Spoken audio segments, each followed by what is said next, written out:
Welcome everyone. Today we will discuss about the poem Dust of Snow by Robert Frost. In our previous video, we have already discussed the first chapter, A Letter to God. If you have any doubt, you may please comment on the video. So today our topic is Dust of Snow, written by Robert Frost, the American poet. This poem, the main theme of the poem is nature's ability to transform one's attitude and viewpoint. Although the crow and the hemlock tree in this poem both are considered unholy, but they change the poet's mood from sadness to joy. If I am to give you one summary of the poem, I can tell you that what happened one day. The poet was in pensive mood, in sad mood, when a crow's movement from a hemlock tree dusted snow upon him. This act immediately makes the poet happier. Through the negative objects like the crow and the hemlock tree, the poet tries to highlight that sometimes creatures linked with negative aspects of life can be the bringer of happiness. Even the tiniest thing of nature has the healing power. तो students, अगर इसको मैं हिंदी में आपको समझाना चाहूँ तो इस पोएम का जो थीम है वो है नेचर का एक पावर होता है, ओरिजिनल पावर, जिससे कि वो कुछ भी ट्रांसफॉर्म कर सकता है. किसी भी पेंसिव मूड हो, सैड मूड हो, तो उसको नेचर क्या कर सकता है, उसको चेंज कर सकता है. जैसे कि यहाँ पे दो नेगेटिव एस्पेक्ट्स दिखाया गया है. एक तो है क्रो और एक है हिमलॉक ट्री. हिमलॉक ट्री जो कि पॉइजनस प्लांट है. आप यहाँ पे देख सकते हो कि ये एक पॉइजनस प्लांट है विथ स्मॉल वाइट फ्लावर्स. लेकिन यहाँ पे रॉबर्ट फ्रॉस्ट जो अमेरिकन पोएट है, उन्होंने ऐसा हमको बताना चाहा कि अगर ये दो जो नेगेटिव एस्पेक्ट्स है, ये हालांकि ये नेगेटिव है, लेकिन फिर भी ये नेचर का एलिमेंट होने के वजह से ये किसी भी मूड को चेंज कर सकता है. ए डस्ट ऑफ स्नो, इसका मतलब होता है, डस्ट ऑफ स्नो का मतलब हो सकता है ए फ्रेकल ऑफ स्नो, और as you can see here little white flowers that can be found on hemlock tree. तो क्या मेन जो थीम है पोएम का, एक छोटा भी, जितने भी चाहे टीनिएस्ट थिंग हो, अगर वो नेचर का पार्ट हो तो उसका ये एबिलिटी है कि वो किसी भी मूड को चेंज कर सकता है. तो फिर आइए हम इस पोएम को शुरू करते हैं.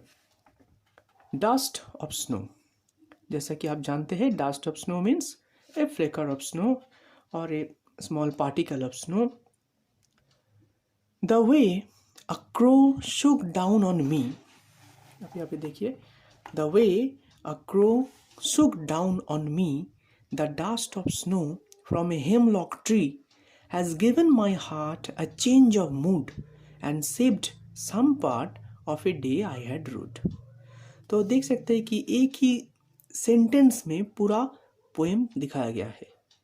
एक ही सेंटेंस है ये पूरा, द वे से लेकर आई हैड रूट तक एक ही सेंटेंस है.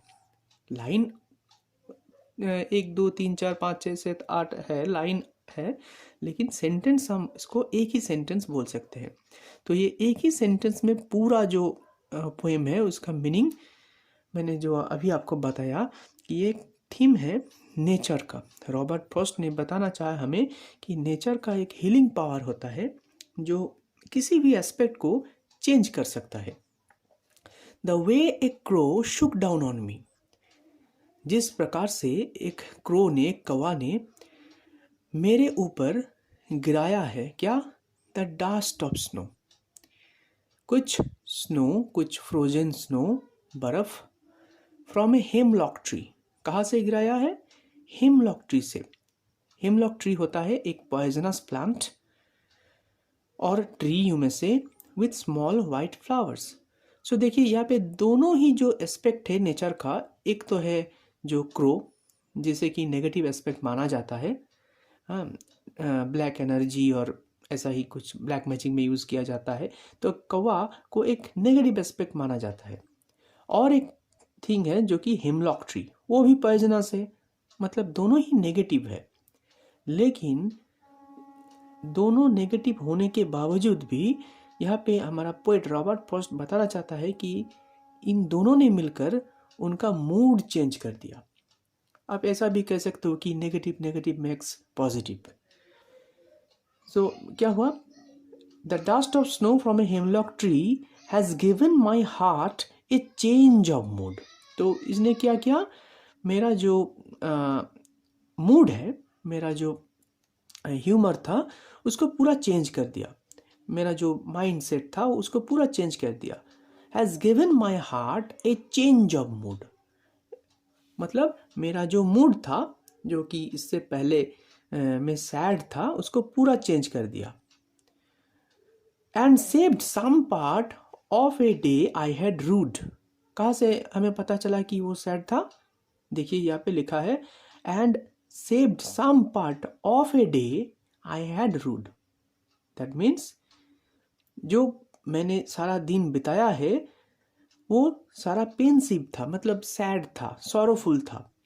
लेकिन इस इंसिडेंट के बाद, कौन सा इंसिडेंट, जहाँ पे हिमलॉक ट्री में से एक कौवा ने मेरे ऊपर कुछ बर्फ गिराया, तो ये इंसिडेंट के बाद मेरा जो थिंकिंग का नज़रिया था वो पूरा चेंज हो चुका है।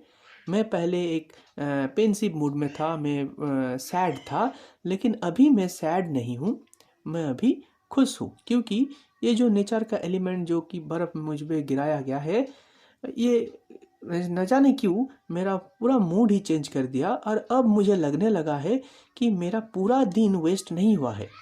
Saved some part of a day I had rued, मतलब कुछ पार्ट है जो अभी तक पूरा मतलब वेस्ट नहीं हुआ है। आई हैड रूड मतलब मैंने जो रिग्रेट किया था, देखिए यहाँ पे rued means held in regret, मतलब जो मैंने दिन बिताया था पूरा सैडनेस के वजह से, वो अभी पूरा सैड नहीं है।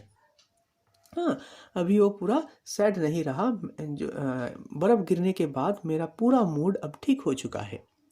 अगर मैं इसको इंग्लिश में बोलना चाहूँ तो इसे आप ऐसा भी कह सकते हैं कि and some part of the day that I had regretted was saved by this incident. How? You can say that means the whole day is not wasted. Before that incident, my day was full of sorrow, making my day full of waste. But as soon as I felt the snow shook down by the crow on me, I felt that my whole day is not wasted. After this, I felt a change of mood and I began to feel better. तो मतलब पूरा जो theme है poem का वो एक ही है। मैंने आपको बार बार बताया कि नेचर का ये एबिलिटी होता है, एक पावर होता है, एक हीलिंग पावर होता है रादर, जो कि कुछ भी जो गलत है उसको चेंज कर सकता है। तो यहाँ पे दो जो मतलब इनऑस्पिशियस थिंग है, एक है क्रो और एक हिमलॉक ट्री, ये दोनों मिलकर भी कुछ गलत नहीं किया। रदर हम ये कह सकते हैं कि ये दोनों मिलके पोएट का मूड को ठीक कर दिया। तो ये एक हीलिंग पावर है जो कि रॉबर्ट फ्रॉस्ट ने हमें बताना चाहा। ओके, तो ये एक छोटा सा पोएम था स्टूडेंट्स। अगर फिर भी आपको कोई दिक्कत हो आप मुझे प्लीज़ कमेंट करें, और मिलते हैं अगले वीडियो में। उस वीडियो में हम फायर एंड आइस जो ये पोएम है वो भी रॉबर्ट फ्रॉस्ट के लिखा हुआ है, इसके बारे में हम चर्चा करेंगे। तो ठीक है, मिलते हैं नेक्स्ट वीडियो में, तब तक के लिए गुड बाय।